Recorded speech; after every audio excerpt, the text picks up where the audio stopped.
Hi, friends. Welcome to Getting Bookish with Shawna and Liz. I'm Liz. This is Shawna.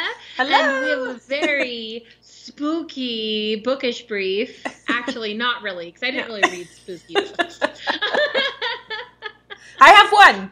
You have one? Ooh, I do. I'm excited to hear about it. This is our favorite podcast of the month Yes. when we get to come on and talk about all of the fun things that we have been reading. And I almost feel like rephrasing that this month, because if you guys didn't listen to our other two podcasts that came out in October, they were both amazing. We had two guests, and one of them came on and talked about being an audiobook narrator, and the other one talked about what is science fiction and gave us like a million book recommendations, and they were both fantastic. Yes, so if you didn't listen to them, please go back. They are definitely worth it. It was such a blast for Liz and I to talk to our friends. Yeah, it was awesome. But so this month I finished up the two books that I was reading at the end of last month. So the first one that I finished, like, I don't know if you guys remember, but I had like 10 pages left in this one last month. I was like, can we finish recording so I can go finish my book? So it's The Merciful Crow by Margaret Owen, and I gave it 5 stars. It was fantastic. The plot of the book is that there are all these different classes, and like social classes, and the crows are the lowest social class, except for they're also the only ones who can deal with the dead because they don't get sick. So they're the ones that, like, everyone needs them to come in and like have funeral rites and things happen. So they're very needed, but when they're not needed in a town, they're like fearing for their lives because everyone wants to kill them. So it's really a bummer to be a crow, but this book was so exciting, and I felt like it didn't go as I expected it to. Like things happened where I was like, oh, like that wasn't what I was expecting to happen. What do you mean she's not going to fall in love with that guy over there? Because that's what I expected to happen. And so it was really a fun read, and I super enjoyed it. That sounds a little Halloween appropriate. Right. Well, I feel like in a way, maybe all of the fantasy books I read are kind of Halloween appropriate. Because magic's a little spooky. So the other one I finished was Shadow and Bone by Leigh Bardugo, and that was the one that my friend Camille, who was on the podcast this month, she and I buddy read that at the beginning of the month. And we had both read the book before, but this was my first time listening to the audio, and it was, of course, fantastic. I really, really like Leigh Bardugo because she does such an amazing job creating characters and world building. And so this is the first book, Shadow and Bone. I listened to it. I don't have the physical book to show you guys, but Shadow and Bone is the first book in the Grisha trilogy, but then that has like a spin-off duology that's Six of Crows and Crooked Kingdom, and then there's like another trilogy that's just started. So there's a lot of things that she's written that are all built in this world, and this was the very first book in that world, so it was fun to go back and reread it and just kind of be reminded of the beginning, like all the history and all the stuff she had done. So those were the two books that I finished from September. I had to think about that for a second. September feels like it was 2 months ago, right? Not just last month. This feels like this month is going on forever. Like it's been really long. Definitely a crazy month. So what did you finish up from last month, Shawna? Well, the only book that I was in the middle of was Lolita. And I have not finished it. In fact, I'll probably be continuing updating for like, I don't know, it could take another month or so because it's just really heavy, but I do want to finish it in some weird way. So I've just progressed maybe a couple more chapters. It really isn't one of those where I just want to like sit down and like read it. I'm like, okay, this is just going to take a while, and that's fine. So And I think that's, Dan, did you say you were listening to it? I am listening to it, which is, makes it a lot better because it's more like passive for me, because I don't think if I was reading it, I would really pursue reading it. But if it's being read to me and I can do something productive while I'm listening, then that's okay. So that's my laundry and dishes, type of book. It's definitely not like a bedtime story that I'm going to read before I go to sleep. Maybe not. That would be unusually inspired dreams, possibly. Yes. So that's the one that I was in the middle of. I'm still trucking through. I will finish it, but that's really all that I have to update. I feel like last month I wasn't too excited about what I read. I think I had like one or two that I was like, okay, that's pretty good. But this month I'm super, super excited. So since I didn't really finish up, I'll just go on into what I read. Yeah. So this month was better.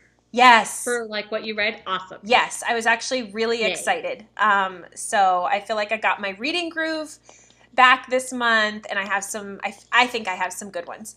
So, okay, the little quick side note on this first book. I've already shared this with my literary society that I had come over last week. And as I'm talking about this book, it was kind of like one of those that was making everybody blush. And one of the ladies was like, I'm telling your mom you read this, kind of thing. And I'm like, no. I was really debating whether to share it with anybody, and especially whether to share it. Yeah, whether to share it on the podcast. But I'm going to, because that's what this is for. So I was walking and I was listening to a podcast, and I thought, you know what? I'm going to do something fun. Whatever book they talk about next, I'm just going to read it. That's going to be the first book of the month that I read. And so I can't remember what podcast I was listening to. So the girl said something about the KISS quotient, like math quotient. Oh. And so I was like, okay, I don't know anything about it, so I will read it. So I didn't have the book, obviously, so I got it from Audible to listen to. And the cover is really cute. Here, I'll show you the cover really quick. It's a YA book, isn't it? Nope. Oh. Okay, so it's just like a little couple there kissing at the top. I mean, so I'm like, okay, it's probably like some kind of romance, and it's by Helen Hoang, Hoang. So what this is this girl, she has autism, and she wants a relationship, but she feels like she's always seen from this label, and or if she doesn't, she's just kind of being used by men, and she wants to really be in a relationship, and she's like, how do I do this? How do I date somebody? How do I, be intimate with somebody? So she figures the best way to learn how to do this is to call an escort service and hire one of the men to show her everything on, how to act, how to behave, how to do certain things, and be a, experienced girlfriend. We'll just say that way. Okay. And so what it turned out to be was that it was not just a romance story. It was actually under erotica, and it's called Audible. I can't remember what it's called now. It's there's a special word for it. There is. Do you know what I'm talking about? I've seen them. Yes. Now I have to look it up so that I can share it. All right, so it's called, we had to look this up. It's called Audible Escape, and Liz just let me know that you can actually have a membership to just that. And I guess it's all the romance and erotica and type books like that. I didn't know what that, I didn't know what it meant when it said Audible Escape. I was just like, okay, I escape into every book that I read. Right. So now I will definitely be looking out for that. So anyway, she hires this guy, and it's very, very, very graphic. You get to hear about everything from every direction, and it's very explicit. And probably because the main character is autistic, she's describing things, I would imagine, in a very frank way. Yes, and you know what? not funny, but it was interesting because, and it was also from a very innocent and very innocent way of, like you said, just a very blunt way. There was no like dancing around it. And I would be interested to hear what somebody with autism would think of that book, or what somebody who has autism in their family would think about that book. I don't know. So if it was like well represented. Yeah, I would like to know, because it was definitely a very different book. I finished it. And so when I was sharing it with my literary society, I was like, and then this and this. And I'm like, oh my goodness. So I've checked that box, Liz. And that box is now set aside probably for life. So anyway, but maybe no more erotica for Shawna. No, that's good. I'm done. But I have to say I thought it was well written, and it's actually like a book of the something, not book of the year. I can't remember what it was, but it won some kind of award. So it wasn't terrible. It was just definitely not my cup of tea. Right. It was interesting though. Okay, the next one that I have is The Alice Network, and that is by Kate Quinn. That's my World War II book of the month. And remember last month I did Lilac Girls, and I was so disappointed. So this month I did Alice Network, and I'm glad I didn't really know what it was about, because I probably wouldn't have read it. It's about these girls that are spies. So they are trying to figure out what the Germans are doing, and they get back to their, spy group. And I don't like spy books. I don't like spy movies. And so I probably would have skimmed over it, but I didn't know what it was about. So I read it, and it was fantastic. Actually, I listened to it. And again, it's based on a true story, and it is super fantastic. And I have to give a shout out to the narrator. Name is, I'm going to read it because it's kind of hard. It's Saskia Marleveld. I will now listen to anything she narrates. Nice. She was amazing, and she did all the voices, but even her transitioning from female to male, from accents to, I think she did 3 or 4 different accents. It was so fantastic.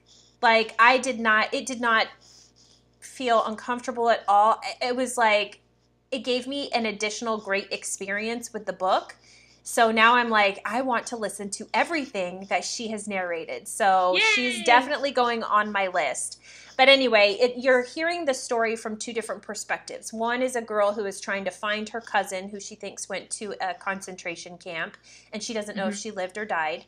So she's on this mission to go find her cousin, and she meets up with this woman who she thinks can help her. This woman is older than she is, and then we start to hear the story from this woman when she was younger, and she was a spy herself.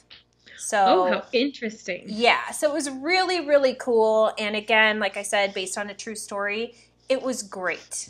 Great. I gave that 5 stars. Okay, the next one, I have a book to show. This one is called This Tender Land. It's by William Kent Kruger. So just like a nice, peaceful cover. Don't know why I picked this book, except that it's been on the shelf for a while. It's one of my Book of the Month books, and I was like, I need to read it. And it was kind of a big book. So this, I loved it. I think I gave this 5 stars as well. It was so good. So it starts out with, I believe it's in the 30s, and it's when it's taking place when people were gathering up all the Indian children and separating them from their families in the United States, and they're sending them to these schools to be educated, meaning, the white man's education, right. And so they're trying to wipe out their Native American past. They're not allowed to speak any of their languages. They're not allowed to do any of their customs or anything, or they get severely punished. So this is not a place where it's, they're under a strict rule. It's like heavy-handed punishment. Children die from the punishment. Children are abused. There's families that send in money and they say, can you get my child an extra present? Because once they go to this school, they never see their families again. And so the people who are running the school never give them the money, never give them the letters. They're just horrible, horrible people. There's 2 white kids that go to this school because their parents died, and they said, okay, we'll take them, out of our loving heart. But it was really because they got extra money to take them in. So these 2 white children and this one Indian child, they finally have enough, something happens, and they run away. And so it's basically their journey of getting away from the school and how they navigate to their destination. And they're really young. I think they're, I want to say, like around preteen kind of age. Wow. Yeah. And so a lot of things happen along their path that are not kind to them, and they still meet up with people that are abusive and mean, and they're, you hear kind of their inner dialogue of like, when is it going to be okay for us, and they just want to find a place where they belong. And especially, and then you get to see kind of a separate story with this child who's an Indian, about him trying to find himself too, because he wants to find himself from what he is, from his culture. So it's kind of like this journey that you go with him, and it was so good. I just did not, sorry, my cat's making noise. I just did not want to stop reading it, so I would recommend this one. It was really good. Okay. The next one is my spooky one. Okay. Yay, spooky. So, I have never read a Stephen King book. Ever. Oh. I've seen movies that were adapted from Stephen King books. And in fact, my favorite movie of all time, hands down, is Shawshank Redemption, which came from one of his short stories that I think I would like to read. But anyway, so I was like, I think I'm going to read a Stephen King book. I don't know why, but I'm just going to do it. And I was thinking, which one do I want to read? So I don't want to read a lot about like scary human things, because that'll just keep me up at night. So I'm like, which one might not be about like human things? So I picked Pet Sematary, because I was like, it's about pets. I don't know what that's about at all. Okay. So my thought was, well, it's Pet Sematary, and it's spelled Semantary. So not like the real cemetery. Yeah. And I'm like, well, that's interesting. I don't know what that means, but we'll read it. Like, it's sad to hear about bad things happening to pets, but I could listen to that easier than I could listen to bad things happening to people. Oh, yeah, yeah. So it's not about pets. Oh. And I find out that it is... Your logic has failed you. It has. And in fact, it is really traumatizing, because, a lot of it is about a child who dies, which is exactly what I didn't want to listen to or, read about. But so another reason why I picked this one is because I was looking at the narrators, and the narrator is Michael C. Hall, who, if you don't know who that is, he is Dexter from the show Dexter. And it's very odd. I don't like reading this type of book, but I love Dexter. Like, I've seen all the series and the episodes, and I just love Dexter. I think he is one of the most complex characters ever created, ever. And so having him read me Pet Sematary, I was absolutely in another world. Because here's this man who on the show has this outer character who's just kind of this normal guy, but he has this inner dialogue of like, very, deep, and there's some, obviously he's going through some psychotic, trauma and all this stuff. Well, the guy in the book seems like very normal on the outside, but then he has this inner, monologue of just very inappropriate comments that you would never share out loud, but in your mind, they just flick through your mind. And so as Dexter is reading this book, I'm like, oh, this is like totally, I'm in another world. This is fantastic. And so I was almost forgetting that I was listening to one of the most creepiest stories I've ever heard in my life. And so I'm wondering if I had just listened to it with just a regular narrator, I might have really scored it low, but I had to give it 5 stars for his performance. Yeah. And reading the story. It was so good, guys. So if you are a Stephen King fan and you want to listen to one, please listen to it, because Michael C. Hall, fantastic. Like, so amazing. I was really excited. I actually left it on my library because I'm like, I might listen to it again just because it's him. So yeah, it was really good. It's not one of his longer ones. Like it is, I want to say like 45 hours to listen to. This one was, it's you huge. have the paperback at the bookstore and it's like 3 inches thick. Huge. This one I think was 15 hours. So not so bad. Pretty average. Yeah. Oh, it was so, so amazing. It was just like, you know how you feel when you listen to one of those full cast ones? Oh, like that's how I felt, only it wasn't full cast. It was just full of Michael C. Hall, like bringing in a little bit of creepy Dexter. And so anyway, really quick, if you don't know the book, there's this cemetery and you can bury a pet there and it will come back, but it doesn't always come back the way it originally was. Oh. And it comes back maybe limping, maybe smelling like rotten flesh, and it might be a little creepier, a little bit more aggressive. It's just not quite right. It's a bad idea. It's a bad idea. So what you definitely wouldn't want to do is try it with a person. Which I assume someone does. Right. Chaos ensues. Right. And so then it's just like, yeah, it's, and you know what? And the way Michael C. Hall reads it, there's this moment that is so inappropriate. And we're at this funeral. I won't say whose it is. And I was laughing. And I'm like, oh, he's good. You don't laugh at a funeral, but the way the way he delivered the inner monologue of this person, it was so inappropriate to like laugh, but he's just that good. So anyway, listen to it if you can. Okay. So the last one that I finished is called The Silent Songbird, and this is by Melanie Dickerson. That's really pretty. Yes, it is. So this is a fairy tale retelling. And if you can guess, the silent songbird, who loses her voice? Which, yeah, exactly. The Little Mermaid, Ariel. So this is a Christian book. So there's some scripture in it. There's, conversations about God and Christianity. So I just want to let you know that as well before you enter into this book. And I absolutely loved it. I think I gave this 5 stars too. So this is, I would say it's YA. But it's a really easy read. It's not a complex story. So if you really want that deep, complex story, you're not going to get it with this. But I kind of felt like after the books I read, I wanted just a quick, like, happy story. And that's really what it was. And so what she does with her books, she has a whole bunch of these that she does with, like, all of the Disney characters, but she sets them back in historical medieval periods.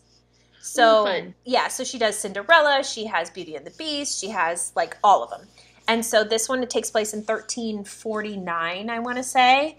And so she's in the castle, she's the king's cousin, and he wants her to marry somebody, and she doesn't want to, and every day she sings out of the castle and all this stuff. And so she doesn't want to marry this guy, so she runs away, and she meets up with this guy who has heard this beautiful girl singing in the castle, and then he sees this girl who has run away, and the maid with her says she's mute, but can we come with you to the next village? We're looking for work. So they're disguised. And the guy's like, oh, she's so beautiful, but I'm still thinking about this wonderful girl that I've heard singing, and this can't be her, Yeah. But it was just a super fun and very clean story. It had some good, like, moral things about, lying. And so I feel like this would be a great one for, like, young girls to read. And it's just really fun and super easy to read. So I had a blast reading that. So those are the ones that I have read. So Liz, tell me what you have read. All right. So this month, I had a pretty average month this month. And by average, I mean that almost all of my books were 3 stars. Oh. And it doesn't mean that they were bad. So I've tried this year to be, like, stingier on my star reviews, and so 3 stars would be average, 4 would be above average, and 5 would be a reread. It's amazing. Yeah. So it wasn't that any of these books were terrible. They just weren't extraordinary. So the first one I read was Treason of Thorns by Laura W. Weymouth. Yeah. And I gave it 3 stars. I listened to it, so I don't have a copy of it here to show you, but it has the most gorgeous cover. Of course. Which I'm pretty sure is why I added it to my TBR to begin with, and I don't think I knew what the book was about. It's YA fantasy, but I don't think I knew beyond those 2 things what the book was about. So it's fascinating plot. So in this world, the magic people don't have magic. These great houses have magic. And so there are 5 great houses. And our main character lives in the 5th great house, and it's called Burley House. And the caretaker of that house, so in this case, the girl's father, can kind of harness that magic to take care of the house and to take care of the lands and the people all around the house. And so that's kind of how magic works in this kingdom, which I thought was a really original idea. Yeah. And the character of the house, because it kind of reminded me in a way of how, like, in Beauty and the Beast, all of the, like, the furniture and all the accoutrement, it's all alive. Like, so the house is, like, alive. Like, it doesn't talk to them, but it does things. Like, when you offend it, like, the floor will sag in one place, or like things happen and the house responds. And so the house as a character was fascinating. Like, I loved it. The problem was I didn't like any of the other characters. Oh, no. The house as a character was really well developed, and all the other characters were kind of meh. And, like, the plot was pretty predictable. And it wasn't that it wasn't pleasurable. It just wasn't great. So anyway, it was a 3-star book. It was a fun book. If you are looking for a YA fantasy book that just has a different plot that isn't the same as everything else, this one was pretty good. The next book I read was The Devouring Gray, and it's by Christine Lynn Herman, and it was also a 3-star book. This one, I can see this one having huge teen appeal because it read like the plot of a CW television show. Oh. I was a huge fan of, like, everything that came out on CW. Right. Well, I enjoy a CW television show. Yes. It just wasn't really what I anticipated when I started a book. Yeah. And so the characters all fall into those, like, very, like, defined. Right. You know, like typecasting. It's checking all the boxes. Right. It checks all the boxes. And so The Devouring Gray, also really interesting. So there are, like, these original families, and which, in fact, that whole part, like, with the original families living in their, like, original homes, read very much like the beginning of the Vampire Diaries. But so there's these original families, and, like, 150 years ago, they were able to use their magical abilities to trap the Gray, which is like this monster thing in their town. And so that way it couldn't devour the whole world, essentially. So they've saved the whole world 150 years ago. And so now it's today, and these original families are still in this town. Like, whoever inherits the magical abilities isn't allowed to leave. And so you have all these kids who are, like, seniors in high school who are getting ready to, like, take on not what they probably want to do for their lives. And but then, like, of course, there's, like, one family who's using their powers for evil, and there's another family that's, like, almost non-existent. And it's just, it was just really kind of cliche. Like the very whole thing, stereotypical. Yes. Nothing happened that you weren't expecting to happen. It was a good read. I gave it 3 stars because it was very average. My only, like, hang up was that I don't mind reading books that feature an LGBTQ character or two because that's the world. Like, there's lots of different people. But I felt like every character in this book was like, and it was just like, it felt like a plot device from, because it didn't play any role in the story. Mm-hmm. Like, there's almost no romance in the story. And so there wasn't a reason to really include that. Like, they could have never brought up anyone's preferences, and the story would have read exactly the same. But I just felt like when, like, the sixth character stands up and is like, oh, yeah, I'm bisexual, I'm like, why? Like, why? And it felt so forced. And I was like, and I think that's a lot of the reason why this is a 3-star book. It's maybe only a 2.5-star book, because I'm like, that's not a plot device. Like, like, if you feel like your characters aren't interesting enough on their own, give them a weird quirk. Don't, like, I don't know. So it just wasn't my favorite, like, part of the story. I just felt like they were trying to get you to be interested or think the characters were grittier than they were or something. I don't know. It wasn't the best. The next book I read is actually the book that's been on my TBR list the longest. So it was interesting when you said that this month you decided to listen to a book that, like, it was the next book they were going to recommend. And so I went in and I was like, you know what? I'm going to go figure out what the longest book is on my TBR. Oh, interesting. And I'm just going to read it. Oh, and, that could have worked out really well or horribly because your tastes have changed so much. Well, that was part of the problem, is that I feel like books have come a long way. So my TBR list in Goodreads was started, I think, in 2011. So, I mean, that means this book has been on there for 8 years. Oh, wow. That's a long time. And so I chose this one, and then I actually cleaned out my TBR. So I went from like 350 to like 140 books. Wow. Because there were so many on there that I was like, this doesn't sound interesting at all. So anyway, it's The Unbecoming of Mara Dyer, and it was written by Michelle Hodkin. And interestingly enough, I gave it 3 stars.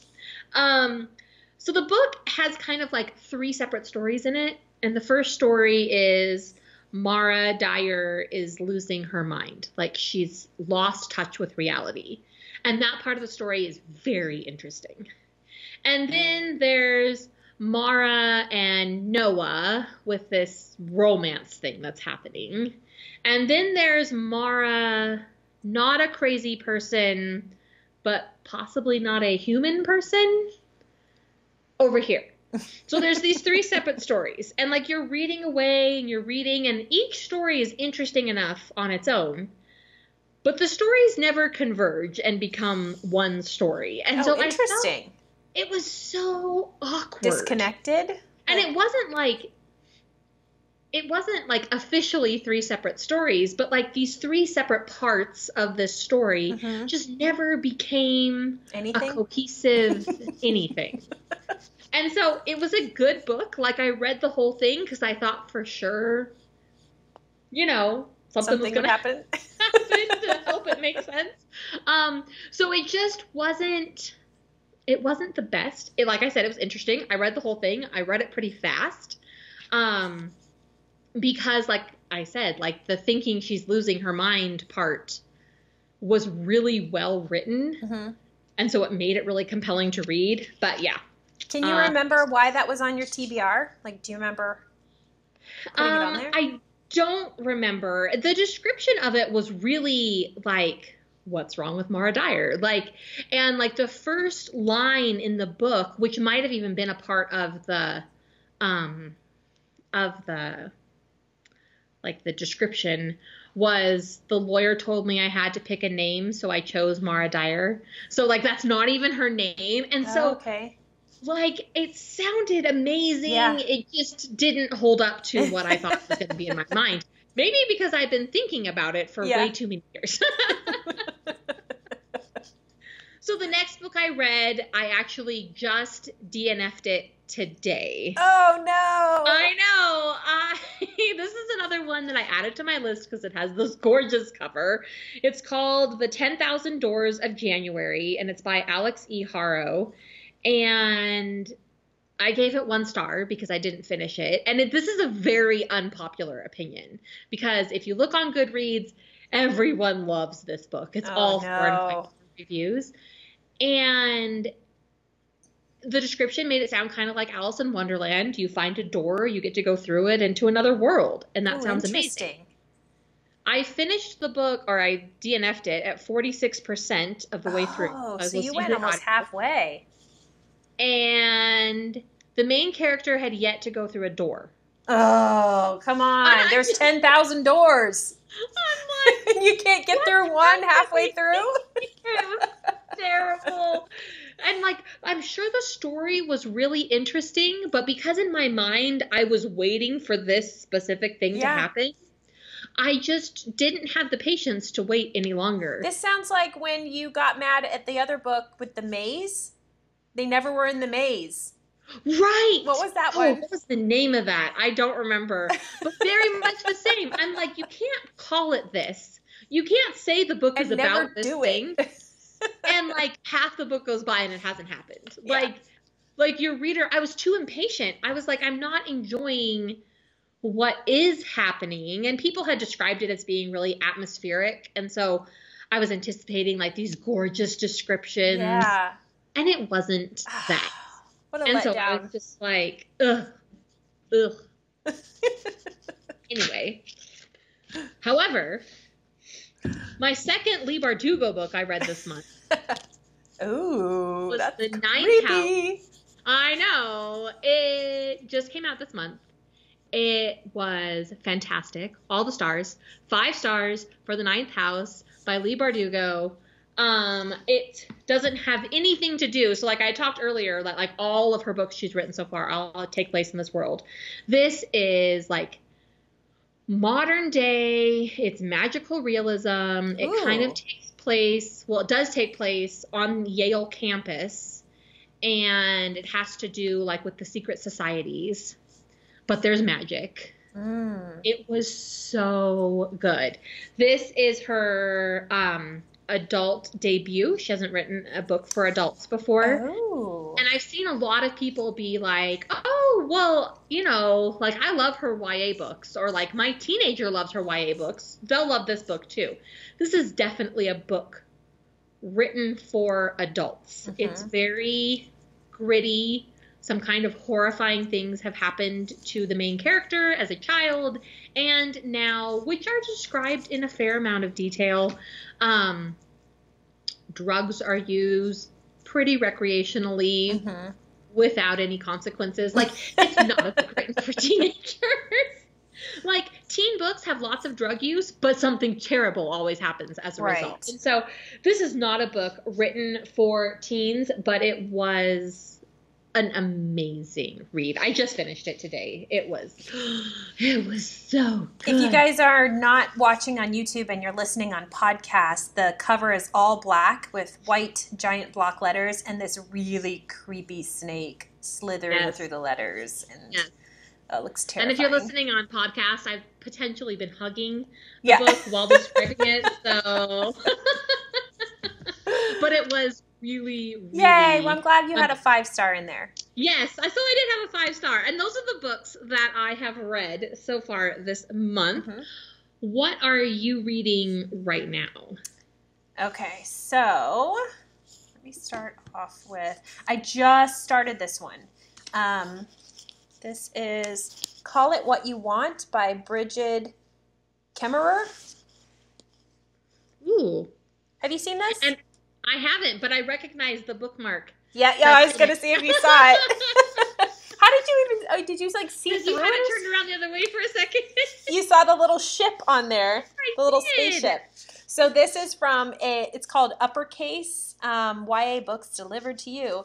And they give you these bookmarks so you can check in at certain points as you're reading through the book and talk with other people who are just in those sections so nothing is like spoiled for you in the book. Yeah. So this is, the reason I got this is because today we were going to the park, and then as we were pulling out, my friend's like, I can only stay at the park for an hour. And I'm like, that means I'm going to be there an hour by myself before my son's game starts. I need a book. So I was like, I told my daughter, I was like, run in and get me a book. And she's like, which book? I'm like, I don't care, because I was done with everything. I'm like, just any book that's near my bed. And so I'm like, just please don't bring a picture book, you know. So she brought this one out. So I'm like, all right, cool. We'll do it, you know. So it's a YA. It reads really easy, but I think I'm only on like chapter 5, but it's super easy read. I don't really have much to say yet. It just opens up with this son who's really mad at his father, who is in a wheelchair and can't move, can't talk, can't do anything. We find out that the dad tried to commit suicide by shooting himself, and it didn't, like, he's alive. And so the son is angry, and this happens literally in the first, like, couple pages, so this is not a spoiler. Right. The dad was, like, he got caught embezzling funds. He was with his job, and so he attempted that. And then the other character seems to be a girl who is getting bullied at school because they found out she cheated on the SATs. So now, like, everybody is against these two people. So I'm guessing that they will end up somehow together, perhaps. I don't know in any way, but that just seems like what the setup is for. But anyway, so it started out really like, whoa, okay, we're there. So that's what I'm reading currently. And again, I'm still with Lolita. Oh, and then I do have one more that I'm listening to. It's called, oh, and I didn't talk about the other one too, obviously. This is called Destiny of the Republic, A Tale of Madness, Medicine, and the Murder of a President. And so this is a historical nonfiction of James Garfield. Interesting. Yeah, and so... Did that just come out? I don't know. A pretty recent release? I'm not sure. The title sounds so familiar to me. It was recommended to me, and so I'm listening to it, and it's fantastic. I love it. I don't really know anything about James Garfield, and he seems to be a very, like, incredibly stand-up guy. The kind of guy who doesn't want any attention his way. He doesn't want the presidency, and so he gets up to give this speech to nominate somebody else, and his speech is so fantastic that they say, okay, what say you? And everybody in the room says, Garfield for president. And he's like, what? No. No. I'm nominating this guy. And so it's really great. And he's just such a great guy. And his morals seem in line. And I know something tragic happens to him. So that's going to be really sad. But anyway, it's really interesting. It's by Candace Millard. So that is what... Oh, no. One more. I'm sorry. Obviously. You have it? I don't. I bring it down here. I don't know how I forgot about this. This is going to be on Liz's currently reading as well. But we are doing a buddy read of Outlander by Diana Gabaldon. If you are not in our Facebook group, head over there. We have an event set up. So we're reading this book. We're halfway through it now. We read the first half in October. We're going to finish it up in the month of November and then have a podcast dedicated just to talking about our thoughts on this. And I want to say it's going, there's some struggles. There's some good parts. So come on over to Facebook and either read this with us, or if you've seen the show even, you can chat with us about that, or, start it with us, read it again. We have people that love it, people that aren't, huge fans, but it's super fun. So that is what I am currently in the middle of. What are you reading? Well, so I'm also reading Outlander, which I think is why I didn't have as many books as I normally would this month, because we're also reading that other one. My two books that I was reading, I finished them both today. But the audiobook I just downloaded is Aurora Rising by Amy Kaufman, and you have a little kitty cat visitor right behind you. That's Link. Hi, Link. And he Zelda's goes very sleeping. well with your witch's costume. Yes, he does. I'm so easily distracted. So anyway, it's Aurora Rising by Amy Kaufman and Jay Kristoff. And it was one that Camille recommended. It's a science fiction title. And so I just downloaded that. So that's the audiobook I'm starting. And then the book I'm starting, which I had actually already read the first chapter of when I got the 9th house. And so I stopped reading it. This is called Cursed. And the kind of premise is like, this is the sword and the stone, and it's going to choose a king. But what if it chooses a queen? Ooh. And so I know, it sounds really exciting. Can you take that Netflix sticker off, or is that embedded in the book? Like, oh, no, it is a sticker. Oh, okay. And so it's super cool. It's by Thomas Wheeler, and it's illustrated by Frank Miller. Okay. And so it's not a graphic novel, but I'll show you. There's so if you're watching, there's pictures. So there's pictures like this. Okay. Which are like these full color illustrations, and then there are also like these more like sketch illustrations in it. So it's definitely a YA book, so I'm really interested to see how those illustrations kind of play into the story. So those are the 3 that I am reading right now. Now, Shawna, I'm very interested to know what your pick and skip are. I know. I'm interested. Also wants to know. I'm interested to know that too. Okay, so let me bring up my little list again so I can see them all. Okay, so, gosh, this is so hard. This is really, really hard. Okay, let me start with my skip. Okay. My skip is going to be the Kiss Quotient, because it was just not a genre that I will read again.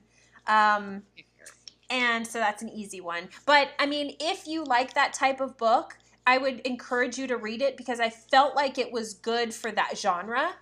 And it sounds like an interesting plot. Yes, it is. And, yeah, and I think people who love that type would love it. And they were raving about it on the podcast that I was listening to. I just probably didn't finish listening to the description, because I was like, I don't want to hear it. I just want to read it. The first book she recommends, you know? So anyway, that's my skip. This may or may not be a tactic Shawna's going to use again to find her next book. My pick. Oh, this is so hard, because Saskia, I can't remember her last name, was such a phenomenal narrator. It really brought the book alive for the Alice Network. Michael C. Hall from Dexter reading Pet Sematary was phenomenal. But then This Tender Land was such a good book, and The Silent Songbird had me like excited. Oh, Liz. Oh, what do I pick? I don't know. Now, I thought for sure I knew, based on how you had raved about the book this month, which one you were going to choose. So it's interesting that you're having a hard time. Which one did you think I was going to pick? I thought you were going to pick This Tender Land, hands down. Oh, I know. Because you talked about it so much this month. I know. This might be the hardest one that I've picked. Okay, I'm just going to pick. I'm going to pick This Tender Land. Because, okay, if I'm thinking about it, I love the Alice Network, but I'm wondering, did I love it so much more because the narrator was so fantastic? Right. Same with Pet Sematary. It's not my, cup of tea, but Michael C. Hall, if we were just going on narrators, that one would be hands down the best. And Silent Songbird was, like I said, it's just a very easy, it's not complex at all story. So we're going to go with This Tender Land. It was such a different book from what I typically read. So, yeah, that's my pick. That was a hard one. Your turn. What's your pick and skip? Okay. My pick and skip were pretty easy because I DNF'd a book. Yeah. And I only gave one book 5 stars. So, so mine are pretty easy. So, my skip of the month is 10,000 Doors of January. However, I think if you read the book without knowing anything about it first, you would probably not be as impatient and maybe enjoy it a lot more. And I know that's just me, because almost every review on Goodreads gives it 5 stars. So I'm definitely in the minority on that one. And then The Ninth House, Leigh Bardugo. So well written. The story is just so well crafted. And like when you read a story that it's like, oh my goodness, like all the little details come together. I just love it. It was so good. Yay. So it's definitely my pick for grown-ups. Yeah. Right. Older teens maybe, but yeah, it's definitely a book for grown-ups. So yeah, those were my pick and skip of the month. And I'm excited to finish Outlander with you in November. And in November, we have some good podcasts. We have another interview. Yes, which was amazing. Yes. And we're going to be having a kind of book recommendation for the holidays. Yes. Ooh, I'm excited about that one too. Yes, that's going to be fun. And then, of course, our bookish brief at the end of the month, which I'm excited because I have some really good, I'm excited about the books that I'm going to be reading for November. So I can't wait for that one too.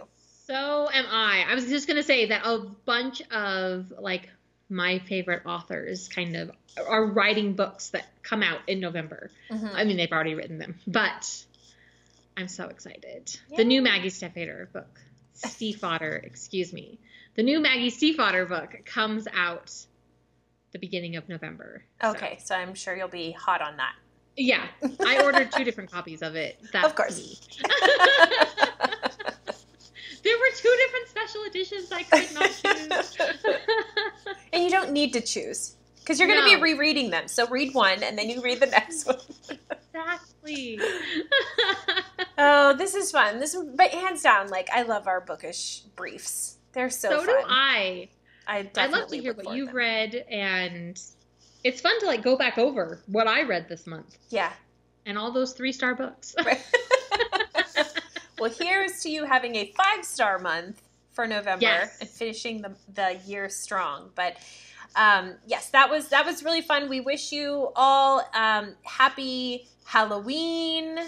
All right, well, we hope that you had fun listening to our bookish brief. Again, please come over to our Facebook page. That's where we usually have most of our chats and posts and everything. We'd love to have you over there at facebook.com/gettingbookish.